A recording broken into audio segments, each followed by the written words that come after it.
Disney's live-action Snow White remake has finally arrived. I was a bit late to watching it due to some personal matters, but now I'm ready to break it all down for you. As you probably know, this movie has been surrounded by controversy, with opinions split right down the middle. In this review, we'll take an honest look at both the positives and negatives, so you get the real picture. Now, let's talk about the most crucial part, the plot. Because this is where the controversy really started. Rachel Zegler, who plays Snow White, has been very vocal about how the story was altered from the original animated classic. Add to that the infamous viral photos of the 7 bandits replacing the iconic 7 dwarfs, and you've got a recipe for chaos online. So the big question is, does this film tell a completely different story from the original? Well, it's complicated. On one hand, the movie does start by following the familiar beats of the 1937 classic. The world is expanded with a few new additions, giving more backstory, but for the most part, it tries to stay loyal to the original. But that only lasts for so long. Just like in the original, Snow White's life is threatened by the evil queen, and she flees into the forest. She meets the dwarfs and forms a bond with them. However, here's where things take a turn. Instead of staying with the dwarfs, Snow White leaves them and heads back into the forest. And this is where the major changes start to unfold.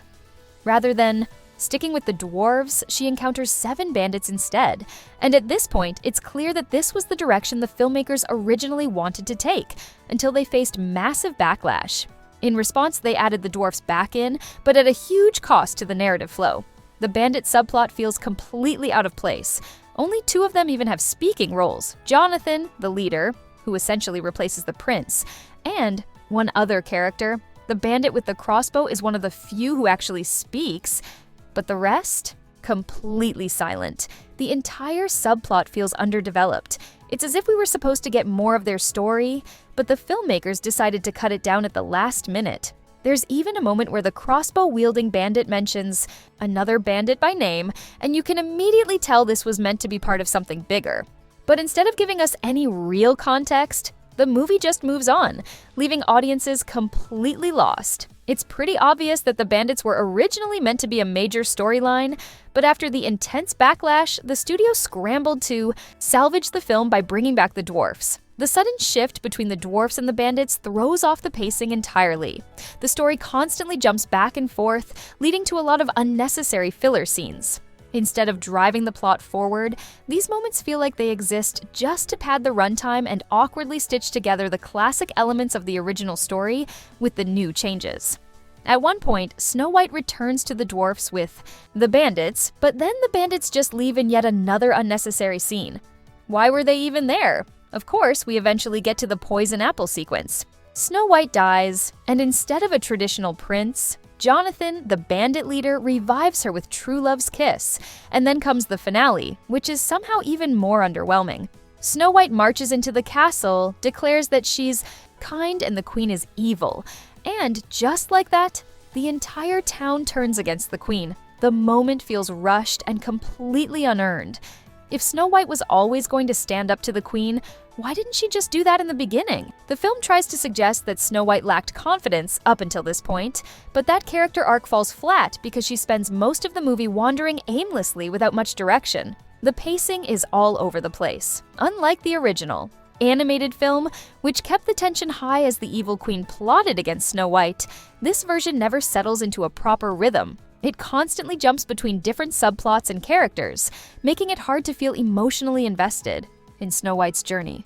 Instead of feeling the weight of her struggle, you just find yourself waiting for the movie to get to the point.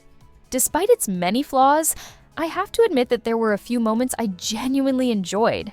Even though the live-action dwarfs have an uncanny look that takes some getting used to, Dopey's storyline had some surprisingly heartfelt moments.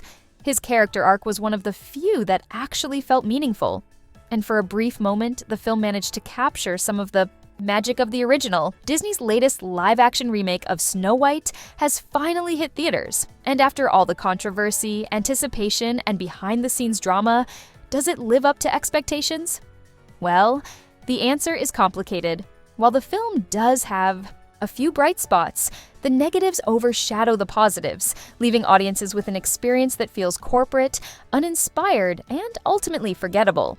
Despite its many flaws, Snow White does have a couple of redeeming qualities, primarily in the performances of its cast. One unexpected highlight was Grumpy's character arc, which was surprisingly well done. Traditionally, Grumpy has been a one-dimensional comic relief character, but this time around, the film attempts to give him more depth and an emotional journey.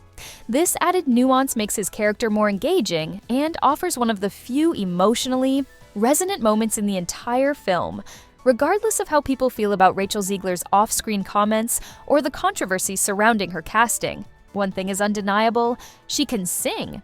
Her musical theater background is evident, and her vocal performance infuses Snow White with emotion and grace. Her singing moments are among the rare instances in the film that feel genuinely heartfelt.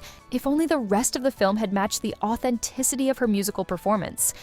One of the most glaring missteps is the live-action design of the dwarfs. Instead of embracing the charm and whimsy of the animated originals, Disney opted for a strange, unsettling aesthetic that simply doesn't translate well to live action.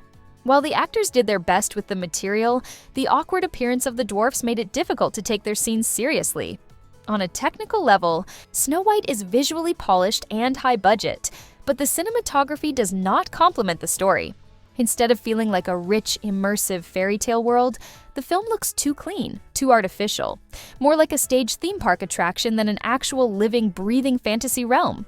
The lighting is too bright and sterile, robbing the film of any sense of magic or mystery. The overuse of CGI makes the world feel fake and weightless. A more textured, organic look, with grainier cinematography and atmospheric lighting, could have enhanced the fairy tale feel. Instead, we're left with an overproduced, overly crisp aesthetic that lacks soul and authenticity. The film's biggest failure, however, lies in its storytelling. The pacing is inconsistent, with slow, drawn-out moments followed by rushed, underdeveloped plot points. Subplots are introduced but never fully explored, making the narrative feel messy and disjointed. Emotional beats lack depth, preventing the audience from fully connecting with the characters or their journey. It's clear that Snow White was designed with a corporate checklist in mind rather than a genuine love for storytelling. While Snow White isn't the absolute worst live-action remake Disney has put out, it certainly isn't a success. Unlike beloved modern Disney films like Frozen or Moana, which are fun, rewatchable, and filled with heart, this remake feels like a cash grab that misunderstands what made the original so special. Instead of honoring Snow White's legacy, Disney stripped away its charm, heart, and timeless appeal, leaving us with an empty, soulless imitation. If you're a die-hard Disney fan, you might find something to enjoy, particularly Rachel Zegler's singing and Grumpy's storyline. If you're looking for a fresh, meaningful take on a classic fairy tale, this film isn't it. In the end, Snow White is just another corporate misfire, a film that plays it safe, yet somehow still alienates audiences. Will Snow White be able to recover at the box office, or is it doomed to be another forgettable remake lost in Disney's long list of misfires? When Disney first announced its live-action remake of Snow White, fans were cautiously optimistic. Could the studio recapture the magic of the beloved 1937 classic? Unfortunately, after watching the film, I have to say, it completely misses the mark. Disney has built its reputation on reimagining classic tales, and while some efforts, The Jungle Book, Cinderella,